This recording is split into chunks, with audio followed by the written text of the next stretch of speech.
Assalamualaikum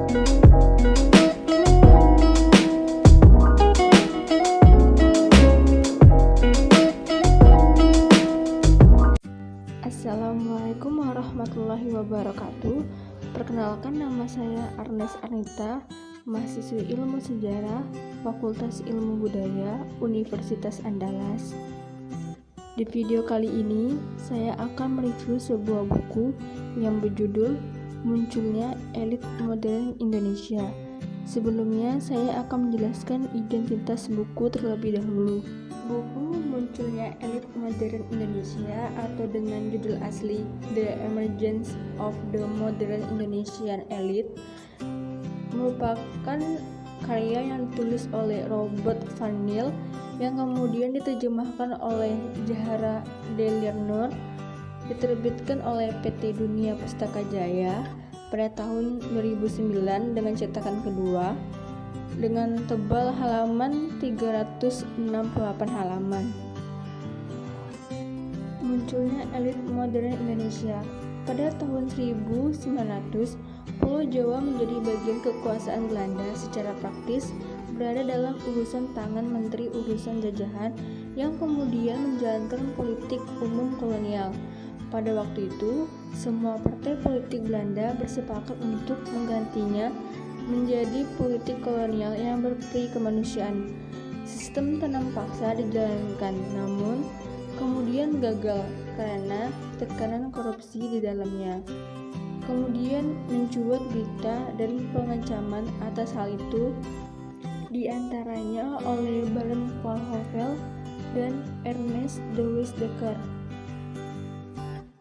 Pada tahun 1820-an, telah banyak masyarakat Eropa sehingga timbullah secara eksklusif dipandang dari sudut lain Jawa.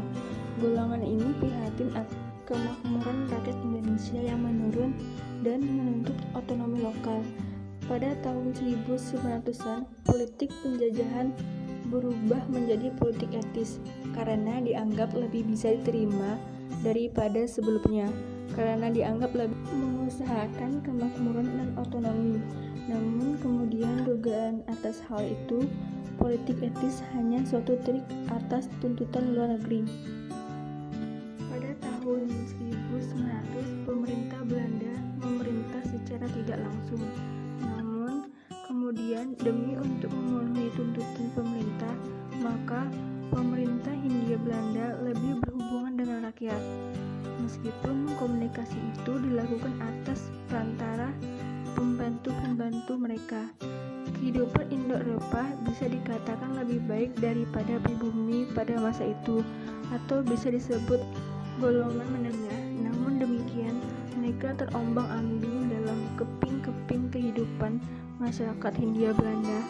Dalam struktur masyarakat Hindia Belanda masa 1900-an terdapat pula orang Cina dan Arab, keduanya lebih kepada berjiwa dagang. Orang Cina atau Tionghoa dan orang sebutan Arab yang mencakup timur dekat, timur jauh, dan termasuk India Muslim.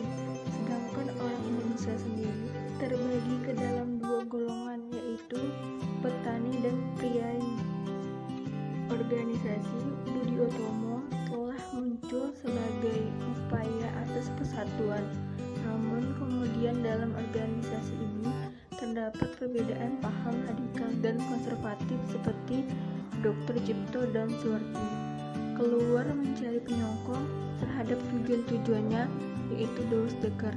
De Weizsäcker tidak hanya cukup menyuarakan masyarakat dalam bidang jurnalistik, konsepnya berjalan terus walaupun ia dibuang pada tahun 1913. Konsep tentang persamaan gaji antara Eropa dan pribumi. Kemudian organisasi Serikat Islam di tangan Cokro Aminoto mengajukan untuk mendapatkan pengakuan resmi. Citra agama yang membuat organisasi ini begitu tumbuh dengan pesat dan memiliki cabang di kota-kota besar. Keberhasilan Serikat Islam di kalangan masyarakat Hindia Belanda, faktor utamanya adalah citra Islam yang menjadi besi berani menarik para anggota. Di akhir jabatannya, Gubernur Jenderal Hindenburg memberikan legalisasi kepada Syarikat Islam. Tak berapa lama sebelum Badan Sentral Syarikat Islam diberi status hukum, keanggotaannya telah dipergeser oleh seorang modernisasi Islam, yaitu Haji Agus Salim. Sebelumnya ia bekerja di pemerintah Belanda sebagai penyelidik. Kemudian ia menyatakan berhenti dari pemerintah Hindia Belanda dan masuk ke Syarikat Islam. Elit fungsional pada umumnya tetap berada di dalam lingkungan hidup di Indonesia, tetap menerima pendidikan yang terbaik dari Barat. Ide yang ada adalah agar mereka bergerak ke atas, ke arah elit, dan agar elit pada gilirannya turun ke bawah masa itu.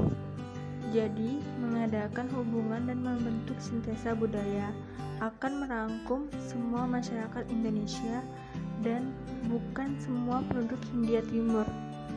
Proses ini dimulai dengan adanya Dewan Kabupaten di satu pihak dan perluasan otonomi desa di pihak lain. Buku ini menarik untuk dibaca agar mengetahui proses munculnya elit politik di Indonesia, dan disarankan untuk mempunyai bukunya agar lebih mudah dan nyaman untuk dibaca. Sekian review munculnya elit modern Indonesia.